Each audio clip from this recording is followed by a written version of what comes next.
Welcome to Wildcat Basketball Weekly, presented by Hughes Federal Credit Union, home of the official U of A Visa debit card. Show your Wildcat spirit and get your free debit card today.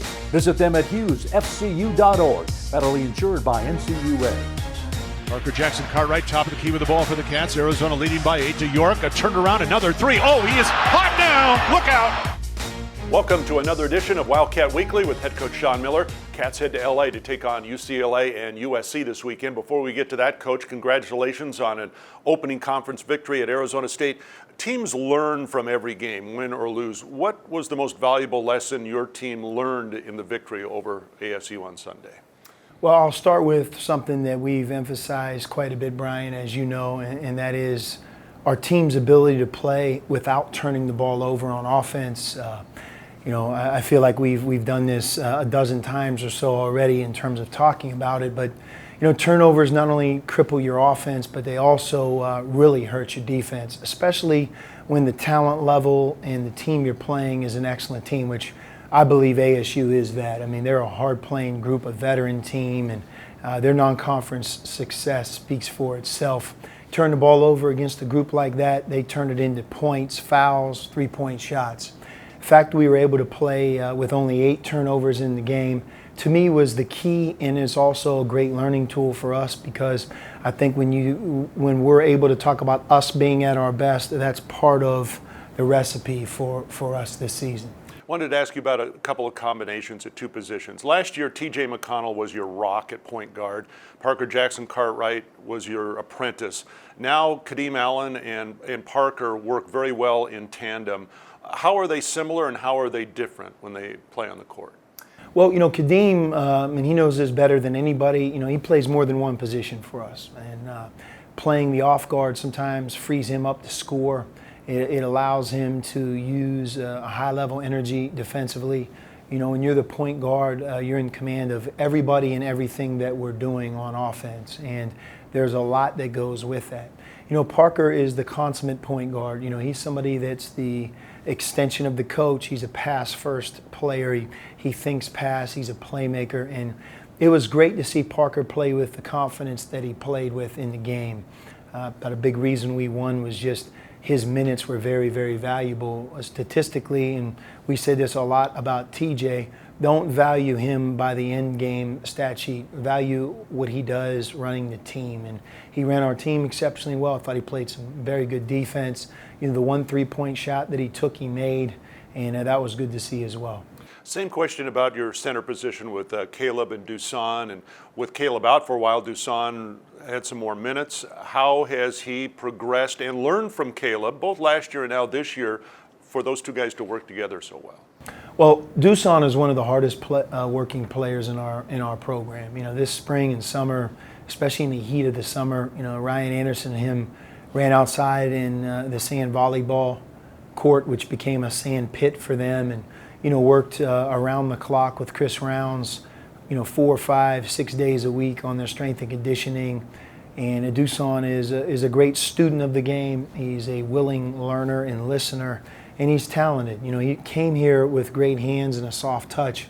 And as his body fat has gone down, as his strength has risen, as he's practiced 50-plus times this year, gone through everything that he did a year ago, he's getting better. He's on the right track. And you're right, the last 4 or 5 weeks without Caleb, was he forced to do more than ever before? No doubt. And it brought out the best in him. And now that we're in our conference, I think that we have the best version of Dusan we can have at this point in his career. And in my opinion, he's just scratching the surface of where he can be as a player. With Caleb, first and foremost, it's his health and making sure that we're very smart on a daily basis, and even the games of how much we play him, and we're well aware of where he was 2 weeks ago and where he is today.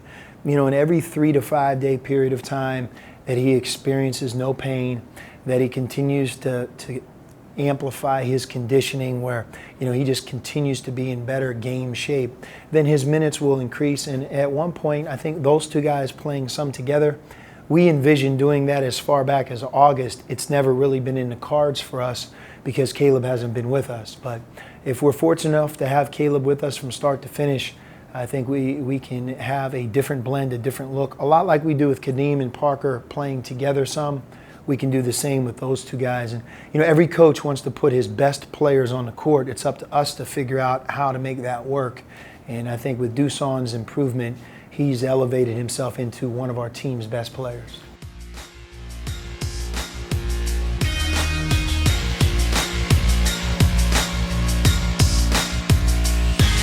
True fans live for their team. They buy the gear, they order the tickets, they pay for the seats and the experiences. For those true U of A fans, thankfully there is Hughes Federal Credit Union, offering the latest payment choices such as U of A debit cards, paying online, paying a friend with Pop Money, or using Apple Pay with your mobile phone. Show your U of A spirit and put technology and convenience at your fingertips. Hughes Federal Credit Union, smart choice.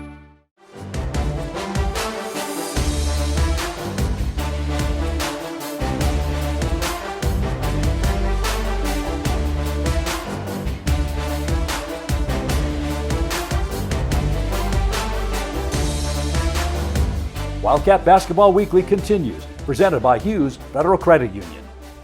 The way the schedule has fallen, you have maybe your two biggest rivals back-to-back, Arizona State, now UCLA on Thursday night. How do you look at the matchup with the Bruins? Well, I think it's important for our team, and we talked a lot about this over the Christmas break, is not to get caught up in the order of the games or where the game's played. The result of the game and the order is not going to strip us of our confidence, and it's not going to give us this shot of lightning that all of a sudden we believe. We believe in who we are. We know that every game in this conference is going to be a battle, especially the 9 that are on the road. And for us at the end, when we're in early March, we all will have played 9 at home and 9 on the road. So the fact that we're getting ready to go to LA, there won't be many teams that will win both games, if any. There won't be many teams that will leave with a split. And there'll be quite a few good teams in the Pac-12 that will leave 2 hard-fought games 0-2. That doesn't mean that team isn't going to be an excellent team or can't be the conference champion. For us, it's about performance. We want to play our best basketball. We want to grow from the Arizona State game. We want to do the things that we need to do to win the game. And win or lose, we move quickly to the next game. And I've learned that being in the Pac-12 now 7 years. You can't get caught up in the emotion of the result of what just happened, because quickly that second game in conference play is on you. And whether you play great and win or whether you play terrible and lose, the next game is a completely different, separate game, and we have to treat that as such. So, for us, that's how we'll evaluate the trip, and hopefully we'll leave with some positive results. All right, Cats and the Bruins Thursday night from Pauley Pavilion, Arizona USC Saturday at Galen Center, and we'll see you next week on Wildcat Weekly. Thank you for watching Wildcat Basketball Weekly, presented by Hughes Federal Credit Union, home of the official U of A debit card. Visit them at hughesfcu.org, federally insured by NCUA.